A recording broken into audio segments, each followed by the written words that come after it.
Welcome to the Garden Angelus, where we talk about flowers, veggies, and all the best dirt. I'm Carol Michael from Indianapolis, Indiana. And I'm Dee Nash from Guthrie, Oklahoma. Hello, Dee. Hey, Carol, how's the weather? Well, it's suddenly summer, and it's hot, and we haven't had rain for over a week, and now we're parched after a very, very wet spring and early summer. Oh, well, pretty much the same as Oklahoma. Enough said about that. Yeah, we'll just complain if we keep talking about the weather, right? It's hot, it's dry. That's right. And it's dry and it's hot, and we got a lot of vegetation because of spring and a lot of little animals, but that's not what we're talking about today. No, we're going to talk about a very fun flower, the hydrangea. Yes, hydrangeas. Yay. I love hydrangeas. I have a quote. Awesome. Already? To analyze the charms of flowers is like dissecting music.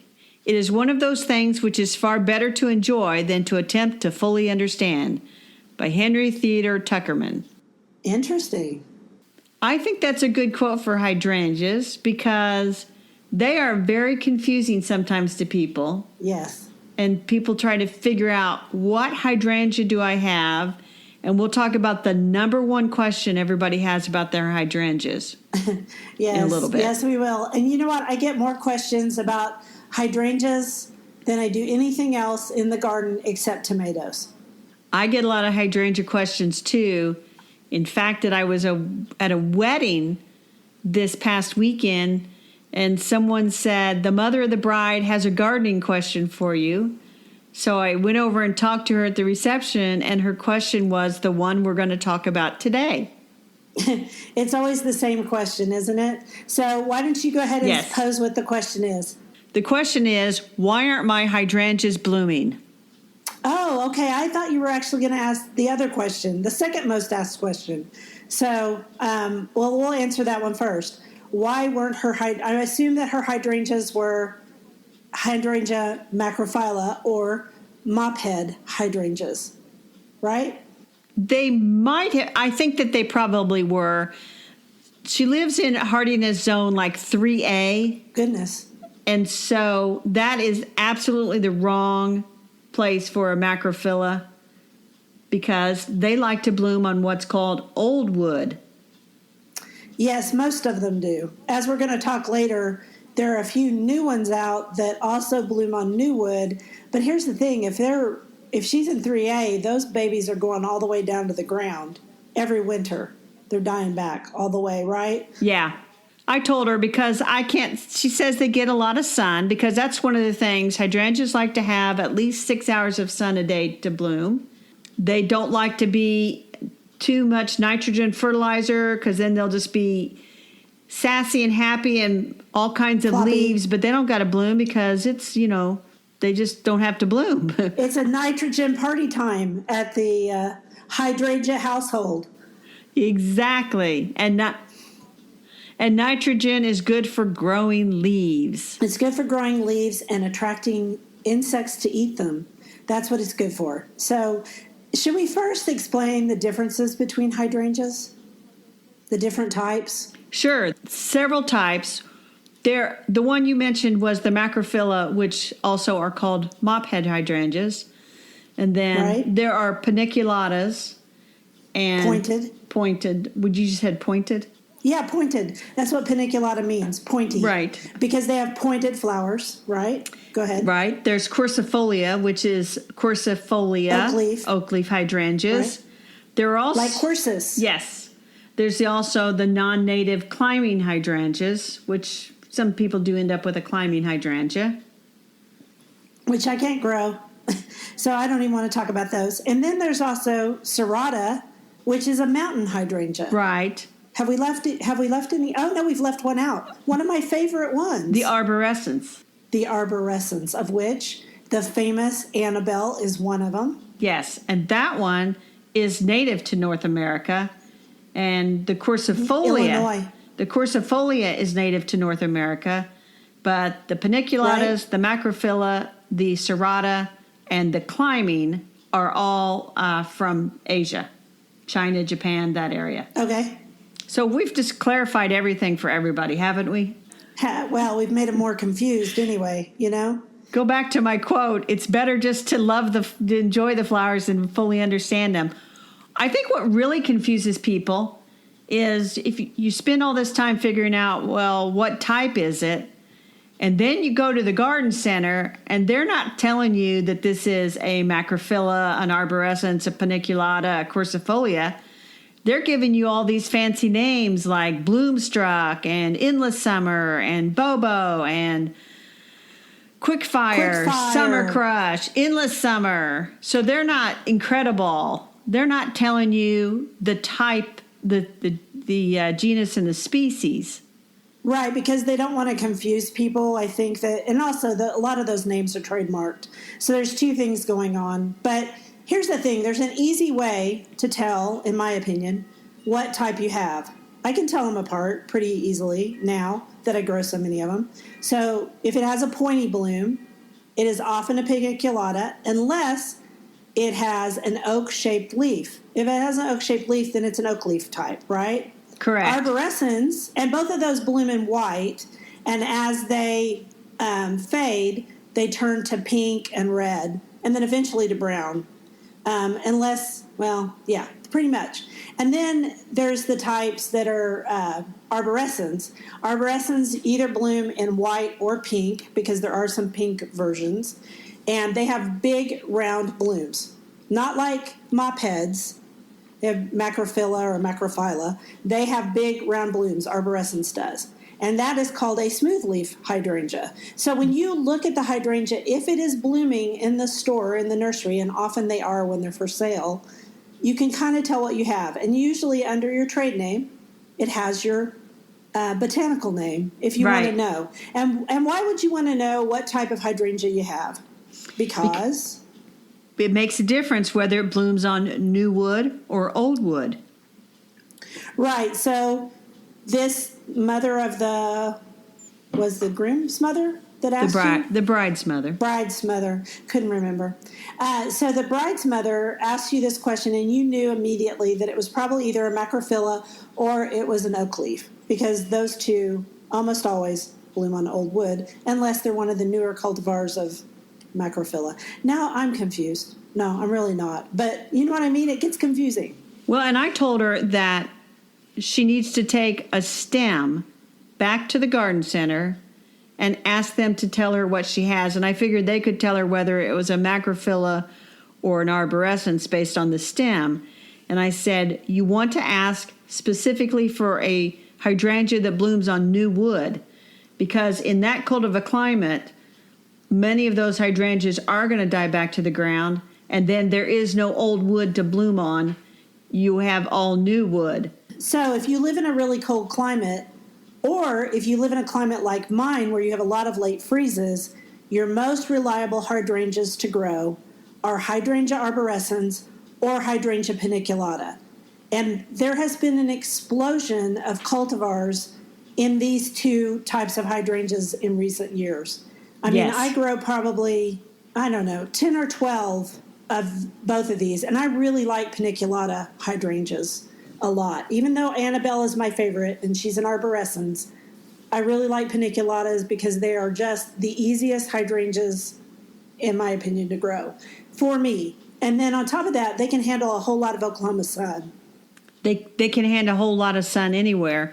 Because the other thing about hydrangeas, even though they have to have some sun to flower well, they also need a lot of water. They don't like to dry out one little bit. No, that's why mine are on drip irrigation. So they're on a timer on drip irrigation so that they get plenty of water in my climate. And you can tell because they'll start to droop if they're not getting enough. But I will say that paniculatas don't need as much water here as arborescens do. They need quite a bit. And macrophyllas need a lot of water. So what's the second question people always ask you about hydrangeas before we leave the macrophyllas behind where they need to be left? Well, around here they'll say, how can I turn the flowers blue? Because the pH in our soil, which is more alkaline, means that any of the hydrangeas that bloom a color are going to bloom pink. So they want to know how they can get the thing to bloom blue. Because often they may have purchased a florist hydrangea that was blue, And they're surprised the Right. next year when it's pink. And disappointed because there aren't as many blue flowers in the garden color palette. And so people get really excited and they want to have blue hydrangeas. And the thing is, it's easier to make them pink. Oklahoma, anywhere in the Midwest, is pretty much alkaline. Oklahoma is very alkaline soil. And so it takes a lot of acid to make them blue. And you have to apply it at a certain time of the year. It's some real work. It is. And some people talk about planting pennies with the hydrangea or putting nails down in the ground, and none of that is going to work No. to turn it. You really just need acidic soil. Right. You need acidic soil, and you need to put something in the soil as an acidifier. And they sell acidifiers at most local hardware stores and nurseries. But you could be like me and just not grow the darn things, because personally, I like white. I like the white hydrangeas that, fade to brown or fade to pink or fade to green. I think they're the prettiest and they're the easiest to grow. And so when people ask me about macrophyllus, if you have the right exposure, they're great. But they really don't like it here. Exactly. I really do not think about Oklahoma as being hydrangea central. I think about hydrangea as more of an East Coast flower.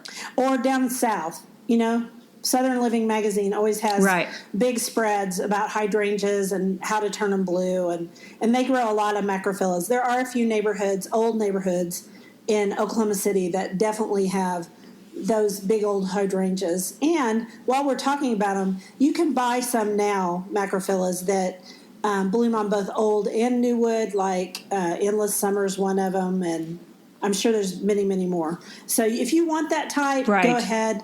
But me personally, they're too finicky here because we often get a late freeze, and those first big old blooms, whether you have the ever blooming type or not, they just don't perform very well. Or you could grow like I do, or like you do, because you have a bunch of these too. Yeah, I do. I love Quickfire. Do you have Quickfire? I might have Quickfire if I got it as a trial plan. I've got some unidentified hydrangeas out there, and I think one of them is Quickfire, and it's blooming really for the first time well this year, and it looks really great. Yeah, there's a Quickfire, and then there's a miniature little Quickfire. There's Bobo. Bobo's a great one that I actually have in a shade garden. I also really like Limelight. I have Limelight, and that is an easy hydrangea. Every other year or so, I literally cut that back to about 6 inches to the ground, but normally it's about 6 feet tall, and it has huge, big panicles of hydrangeas. Right, which is where paniculata comes from, panicles. I have some oak leaf hydrangeas too, and one of the oak leaf hydrangeas has blooms on it that are literally as big as my head. They are huge. They're gloriously big. Yeah, that's how I feel about Annabelle. She has tons and tons and tons of beautiful blooms. Now, we should talk very quickly about that some pollinators like certain hydrangeas, but some hydrangeas don't work well for pollinators. It's kind of a mixed bag when it comes to hydrangeas and bees, and I don't see my hydrangeas covered with pollinators ever. Okay, so Annabelle in my garden is covered with pollinators. Annabelle is that native hydrangea arborescens from Illinois, and I've given away lots of divisions of it because it's a little hard to find here. It's really popular back east. I saw a ton of it when we visited Washington, D.C. and the Virginia area, but in my part of the world, not so much. I grow it in partial shade, and it's just covered every day with pollinators. Another one that does really well for pollinators is Quickfire. And you and I were talking about this earlier on the phone. Quickfire has these strange insects. It has bees on it, not honeybees. They don't like it, but wood bees, which is basically the only bumblebee we have. But it's covered with those. But it's also covered with this little, I think it must be some kind of a hoverfly. It looks a little bit like a mayfly, but it's coppery gold, coppery brown color, and it has very long legs, or long somethings that look like legs, and it flutters around this thing from the minute it blooms, and it blooms for a good month and a half, and they're on it every day. And I don't think I ever saw that pollinator before I had Quickfire, so I know it works. Right. But Limelight, I think Limelight has sterile flowers, and some of the other hydrangeas do too. So if you're a pollinator gardener, make sure that the hydrangeas you get are, have some fertile flowers in them, so that you help the pollinators. Well, if that's what you want to do. And I have Hydrangea serrata, which is the mountain hydrangea, and it's not native. Right. I have the variety Tough Stuff, and I tell you, it's been a little bit difficult to establish because I keep doing this stupid thing of buying them in the middle of the summertime, and then it's just crazy trying to keep the water on them, and you think you've got them well watered, and you walk around 2 days later and they're just drooping. So the best time to plant hydrangeas is I would plant them early in the spring as soon as you could get them, or I would wait until fall, and in either case you just have to keep them watered, especially the first year. But the Tough Stuff, where I saw it, where it's established in another garden, it had a lot of pollinators on it because I remember standing there and taking a video of all the bees floating around it. So that's one of the reasons I got it. Plus, I like the flower. Yeah, it's a very pretty flower. It has buds that look like they're partially open and some that don't look open, but they're double. I mean, they do look open, and they look like doubles. It's a very pretty plant. Right. Mine has also been very hard to establish. Not having a lot of luck with it, but, I just keep working on it. Right. And I've got 5, and 3 of them came back really good, and 2 of them came back okay, and it's like I just keep looking at them and thinking, I'm not going to pull you out, but there's going to have to be a better showing next year, or you are Tough Stuff gone. Right. So we would agree that macrophyllus are the hardest to grow. Yes. Other than maybe Tough Stuff. I think that oak leaf hydrangeas, even given that they bloom on old wood only, are very easy to grow. Right. Very cold hardy. Very cold hardy. And I would say that the arborescens and paniculata are wonderful as well. Yes, and let me just quickly give a shout out for southern gardeners that Ruby Slippers Hydrangea corsifolia, oak leaf hydrangea, it is one of the best plants in my garden. It only gets 3 feet by 4 feet, and it can grow in full sun, which is very unusual for a hydrangea to be in completely full sun in Oklahoma. So I want to give a shout out to that wonderful plant too. Okay, and one last shout out about hydrangeas is we'll put a link on the show notes, but there is a hydrangea festival that takes place in July on Cape Cod. Our friend C.L. Finari is a big organizer of that, or very involved with that. And if you are very into hydrangeas, I think that's the place to go on vacation. Ooh, neato. That would be fun. It'd be fun to see them and see them in all their glory. Yes. So with native hydrangeas available and some that you can get to grow in any garden, really, I think there's a place in every garden for at least one hydrangea. I do too. And if you have to replace some roses because of rose rosette disease, which is still a real problem in Oklahoma, hydrangeas make a good replacement as long as you don't choose the macrophylla type. There you go. Dee and Carol's stamp of approval. For whatever that means. There you go. So, you want to talk about our vegetable? I do.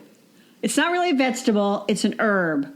We're going to talk about how to safely grow mint. When you told me that this was going to be our topic, I've laughed every time you've said that. And only gardeners who've gardened a while know what that really means. Exactly. So how about you give us your quote? The quote is, "When stems are square, please beware."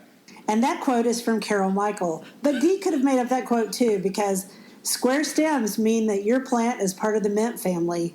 And if it's part of the mint family, it means it spreads. Right. And so you get a little, 2-inch pot of mint at the store, peppermint, spearmint, chocolate mint. There's several different kinds. And it looks so nice. You plop it in the garden, and then the next thing you know, it has scent runners everywhere, and it is bent on domination of whatever flower bed you put it in. And part of the lawn. I mean, truly, once mint gets going in a garden, I know people who have just given up on the entire bed and they just mow it. And then they mow it in the lawn too, which smells delightful, but we don't really need mint in our lawns. And honestly, You know, Dee, I don't know. I don't mind mint in my lawn. Okay, well, good. Thanks. It smells good when you mow it. It does smell good when you mow it, but you know darn well you did not plant that mint in your lawn on purpose. No, but I have planted mint. Oh, we've all planted mint. Anybody who has ever gardened planted mint because some, gardener that was already gardening decided to give you a piece and didn't tell you the truth. Well, or you knew the truth, and then you said that little lie that every gardener says to themselves. Which is? In my garden, I'll be able to control this. I'll keep an eye on it. Ha! It won't get out of hand in my garden. No, I'm a good gardener. So you might be a good gardener, but if you plant mint in your garden, it's going to get out of hand. So as will bee balm, which is a relative. But right. Anyway. Oh, I've got stuff out of hand out there like nobody's business. So the safest way to grow mint, you know the number one answer, don't you? A container. No. The number one answer is to have your neighbor grow it, and then you go borrow whatever sprigs you want from them. You go just take what you want. I'm not sure I agree on this one. I'm not even sure that's safe. You live fairly close to your neighbor. I've been to your house. It could just escape and come over there. It's like the blob. Yeah, it is. No, the best way to grow mint is in a container. But beware the drainage hole at the bottom of the container, because the mint will feel down there with its roots, and it'll feel down there with its roots till it finds the little hole, and then it'll send a root out, and it'll grow and keep growing out of the bottom of that container until it finds a place to root again. So you kind of have to make sure that the roots don't come out the bottom. Because really their roots are basically just underground stems, and they make leaves just anywhere sunlight hits it, they make leaves. So mint is, I love mint and I love the way it tastes, but it's kind of evil. It is. Here's an interesting trivia fact for you, Dee. They grow mint as a crop up in northern Indiana. And back when I was in college, and yes, I still remember that far back, we actually went on a field trip to a mint farm. No way. What? Really? Spearmint. And they had, and I remember thinking, this farmer's like a genius. You can't kill mint off.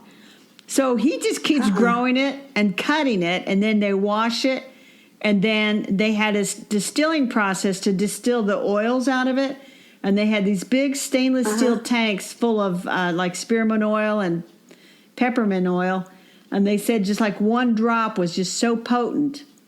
I forget how many packs of chewing gum they said it would flavor. Wow. And people use peppermint oil for headaches. Did you know that? I did know that. Yeah, so they can use them for that too. And I think, so I like to grow mint, and I do grow it in the containers, and I don't try to overwinter it. It's not that much to buy a new little thing of mint the next year. Yeah, because they have it every year at the garden center. But here's the truth. I have some down in my garden that I grew, 10 years ago, and I still find sprigs of it every so often. It's Kentucky mint. Smells really good when I'm weeding it out. So I've never gotten rid of it. But that's okay. There's not that much of it. So anybody can grow mint. Right. I'm not sure what Kentucky mint is. It's what they use for their mint juleps down at the Churchill Downs at the Kentucky Derby. I don't know which cultivar Kentucky mint is. I just know that this particular one, when I bought it years and years ago, on one of those days when I thought, I won't let it get out of control. This Kentucky spearmint will not be as aggressive as other spearmint. What a bunch of hooey. Anyway, yes, I planted it a long time ago, and it still comes up. But I just pull it up. So there's spearmint, there's peppermint, there's chocolate mint. You talked about Kentucky mint. And there are other varieties out there. And so you just go to your local garden center, and they'll have some in the spring, and then grow it as a container plant. And, you don't have to have a huge container, but a good-sized container, because it's going to be somewhat aggressive plant. And though they're perennial plants, they'll die back in the winter around here. And then they may still come back. They'll obviously come back the following spring. And if you live in a warm climate like zone 8 or warmer, like my niece in zone 9, she can actually grow mint year round and have mint. And then if you really want to, you can grow mint as a pot plant indoors. It's not going to thrive, but it will survive. You may get a few sprigs. You might want to put some lights on it. But if you're just intent, you could try it. Although I don't know why you'd want to, but okay. So you could have fresh mint leaves. Okay. I don't need it that badly in the winter. It's more of a summer drink for me. I like it in my tea. So, do you drink it in your tea? Yeah. I do. In fact, I'm drinking some iced tea now that I went out because I have some mint growing in some containers. And I cut a few sprigs of one of them. I forget, probably the chocolate mint. And I put it in while I was brewing iced tea, and it just makes a nice little background flavor, I guess. It's not overpowering in the tea, but you can just get a scent of it. And it's good for your stomach if you're having a little stomach upset. Yes, that is good true. Good for many things. And remember, everyone, if it has square stems, that means it's in the mint family. So even if it's not actual spearmint, peppermint, chocolate mint, whatever kind of mint, it might be, well, it's going to spread. That's all I'm going to say. Right. So just be careful. Grow in a container. Enjoy it. As with most herbs where you're trying to grow it for the leaves, you do want to cut off any flowers. They're not very attractive anyway. So cut off the flowers as they come on. And it's actually a plant that if it gets unruly or all leggy late in the season, you can whack it back and it'll come back again strong. It's very aggressive. Yeah, I think we've got that across. It has another good use. What's that? Well, if someone thinks they have a brown thumb, just give them some mint to grow and they will be convinced that they are the most successful gardener in the world because the mint will grow for anybody. It will. And we don't believe in brown thumbs. We don't. Not at all. I have another funny story about mint. Okay. So back when I was just getting out of high school, I worked at a discount store and they put me out in the garden center for obvious reasons. And, you know, you're shuffling around all those trays and stuff, and they had some mint for sale, and it's like 10 cents. So I bought some, and it was spearmint, and I planted it over on the side of the backyard in a bed. And did you know that today, and I'm going to confess that it's 40 years later, there is still all kinds of spearmint growing along the bed is no longer there. It's been grassed over. Still spearmint grows over there. Tons of it. 40. I'm not surprised. 40 years later. My sister lives there now. I'm not surprised. My sister lives there now, and so I don't think she's a regular podcast listener, but if my youngest sister can't remember where all that spearmint came from over on the side of the backyard, it wasn't from me.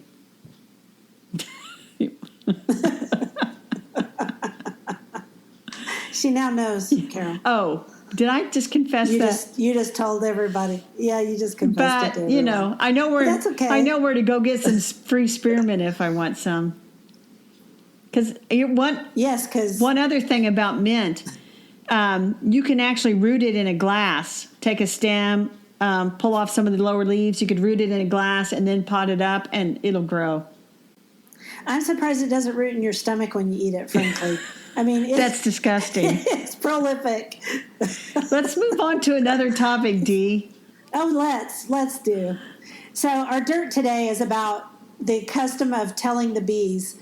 And this came up because Carol found this really cool link to the practice of telling the bees. And she called me about it. So you want to talk about it first, or you want me to tell it? Well, I had never heard of this custom. And the custom is if a landowner or a beekeeper passes away, then someone was always assigned to go down and tell the bees in the beehive that the landowner or the beekeeper had passed away. And I thought that was really kind of interesting. And I thought it spoke a lot about the relationship that a beekeeper forms with his or her bees. And I was thinking about you, Dee, because you always talk about your girls, your queen. that there's a relationship there between that hive of bees and the beekeeper. So I think part of this comes from several things. I think there's a real mystery about bees that even though we understand them as beekeepers, and even though scientists have studied them probably more than most insects, there's something very mysterious about an insect that can go around from flower to flower and get nectar, put the nectar in its honey stomach, and then go back to its hive, and then share that nectar with the other bees and eventually create honey, this magical substance that doesn't ever go bad. So they're mysterious anyway. And when you tell the bees, the idea of telling it to the bees, it's still done in many places, and you have to go and knock gently on the hive. Did you read that part of the I did read story? that part. You knock gently on the hive, I guess, to introduce yourself, and because presumably if you're telling the hive that the beekeeper has died, you don't want to, they're not used to you, so you got to knock. Right. And if as a beekeeper, your bees know your scent. Bees operate on scent, and they operate on, they don't like loud, it's not loud noises because they don't have ears, but they don't like bangs because they can feel it. And so you gently knock, and they also created a bunch of rhymes around this idea of telling the bees, and saying that, basically don't swarm and leave because the beekeeper's not here. Someone else is going to take care of you. And now, do I think the bees need to be told the beekeeper died?